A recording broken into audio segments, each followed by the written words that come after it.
देखिए, middle order में हमारे स्टैट्स जो हैं वो बहुत ही ख़राब हैं और इस वक़्त सेकंड वर्स्ट हैं दुनिया में। अगर आप सेंचुरी का हिसाब लगा लें या पार्टनरशिप्स का हिसाब लगा लें, इसमें हम बहुत पीछे हैं। तो यहाँ पे तो रूम फॉर इम्प्रूवमेंट है। देखिए, वर्ल्ड कप में 92 वर्ल्ड कप की मैं आपको एग्ज़ाम्पल देता हूँ। करीबन मेरे ख़्याल में उस वर्ल्ड कप में अगर 10 मैच होंगे तो 7 दफ़ा ओपनिंग पेयर बदला गया था। वो लास्ट के 3-4 मैचेस में कहीं कंसोलिडेट हुआ था जब सारे ऑप्शंस आजमा लिए गए। उसके बाद 2 चेहरे ऐसे हुए जिनको नॉमिनेट किया कि हाँ, ये 3 इकट्ठे मैच या 4 खेल सकते हैं। सो बाबर आजम एंड कंपनी को ये देखना है कि जहां पे आपकी कोई चीज आपको नहीं वो उससे वो रस मिल रहा या वो आपको रिस्पांस मिल रहा, आप उसको बदलें। ये बहुत लंबा ले जाते हैं मीडियोकर परफॉर्मर्स को साथ लेने के लिए, चक्कर में ये कि जी टीम का कॉम्बिनेशन खराब हो जाएगा और मैं इसको बैक कर रहा हूँ और ये करेगा नहीं।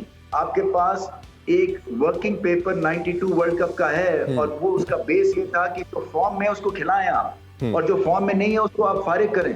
ये नहीं हो सकता है कि और ये वर्ल्ड कप है तो आपके पास और यहाँ पे मैचेस मिलते हैं तो आपको तो बेस्ट से बेस्ट की तलाश होनी चाहिए।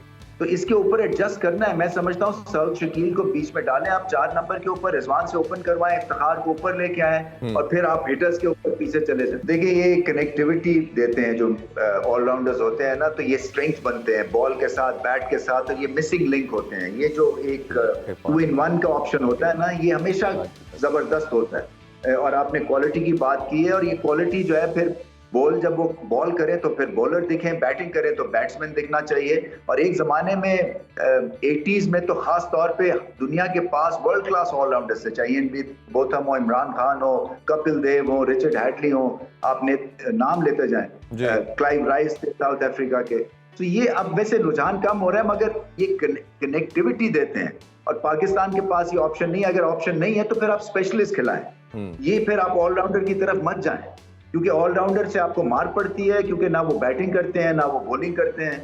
और फिर जैसे मैंने कहा ना कि आप अगर वो काम नहीं कर रहे हैं, आपके कोई ऐसे प्लेयर जो कि ओरिजिनली स्क्वाड में सिलेक्ट हुए थे, तो उनको आप हटा के जो ट्रैवलिंग में से किसी को पकड़ें। और मैं आपको बताऊं, फिर से मैं एग्जांपल देता हूं 92 वर्ल्ड कप की, कि मुश्ताक अहमद जो थे वो वापस जा रहे थे, स्क्वाड का हिस्सा थे, वो वापस जा रहे थे और इकबाल सिकंदर जो थे उनको फिर बुलाया गया। तो इकबाल सिकंदर जो थे वो बाद में आए थे स्क्वाड में। इसी तरह से जो आई थिंक आमिर सोहेल जो थे वो स्क्वाड में नहीं थे, फिर एंड में जब प्रैक्टिस मैचेस में उन्होंने इंप्रेस किया फिर वो आए स्क्वाड में। तो आपके ऑप्शन सारे खुले रहने चाहिए। तो ये नहीं होना चाहिए कि आपने इन्हीं के साथ और इन्हीं मार खाते जाना है और वर्ल्ड कप हाथ से निकल जाएगा कि जी नहीं, मैंने तो कंसिस्टेंसी दिखाई है, देखे इस बेस के ऊपर अगर आप मैच हार जाते हैं तो फिर मुझे कोई मूर्ते इल्जाम ना ठहराए। ऐसा नहीं होगा। देखिए, ये शाहीन भी पूरी तरह से फिट नहीं है। उनकी जो ये थर्ड फिंगर है ना बॉलिंग आर्म की, बॉलिंग हैंड की, ये सूजी हुई है बहुत। तो वो भी मुझे नहीं पता नीदरलैंड्स के खिलाफ खेलते हैं या नहीं खेलते हैं, पूरी तरह फिट है या नहीं है फिट। और फिर हारिस रऊफ का यही मसला है कि जब इनका दिन होता है ये उड़ा के रख देते हैं, जब नहीं होता फिर 100 खा लेते हैं। वो इन बिटवीन के कोई इनके पास नहीं है कोई रास्ता कि जहाँ पे ये इनकी कोई बच जाए। ये नसीम शाह असल में बहुत बड़ा लॉस है, इसलिए कि वो अच्छी पिचेस पे सबसे अच्छी बॉलिंग करते हैं, जहाँ पे बाकियों को मार पड़ रही होती है, लेंथ को हिट करते हैं, आउट स्विंग करते हैं। तो इनको पहले तो 4-5 ओवर्स जहां गेंद स्विंग हो रहा है उसके ऊपर स्विंग करनी चाहिए और उसके बाद फिर जो नेक्स्ट इन लाइन है उनकी फिर क्लैरिटी ऑफ रोल होना चाहिए कि क्या हम आउट करने के लिए जा रहे हैं या हम रन रोक रहे हैं। ये नहीं हो सकता कि आउट भी ना करें और रन भी खाते जाएं। फिर आपकी फील्ड भी उस हिसाब से, आपने देखा कि न्यूजीलैंड ने फील्डर्स अंदर लिए हुए थे, उनको पता था कि यहाँ पे हमने किसी ना किसी तरह से प्रेशर क्रिएट करके विकेट लेंगे और ऐसे ही होता रहा है।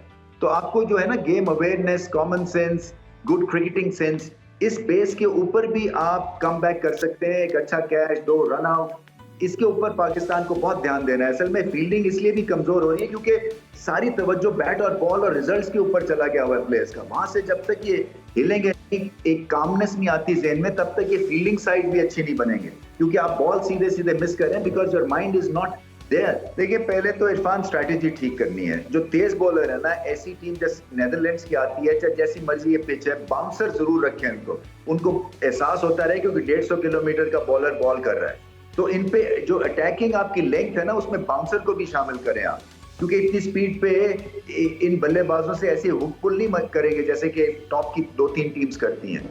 दूसरा लेग स्पिनर खिलाएं। मैं तो कहता हूँ 2 लेग स्पिनर्स के साथ जाएं आप, ओसामा को खिलाएं, ये लेग स्पिन के अगेंस्ट फंसेंगे। और इनके पास बहुत ज्यादा राइट हैंडर्स हैं, एक लेफ्ट हैंडर है, बाकी सारे दाएं हाथ के बल्लेबाज हैं, सो उस पे भी एडवांटेज होगा।